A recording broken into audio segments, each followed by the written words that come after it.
Hello guys, আসসালামু আলাইকুম। আজকে আমরা খাবো মিষ্টি মুড়ি। সবসময় তো খেয়েছি ঝালমুড়ি, তাই আজকে আপনার সাথে শেয়ার করব মিষ্টি মুড়ি।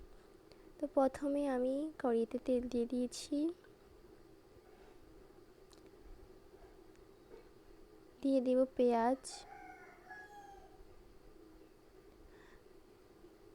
পেঁয়াজগুলো ভালো করে নিয়ে নিতে হবে বাদামি কালার হওয়া পর্যন্ত।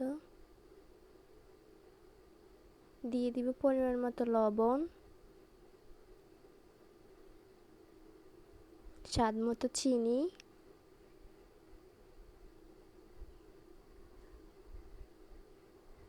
চিনিটা গলা পর্যন্ত অপেক্ষা করতে হবে।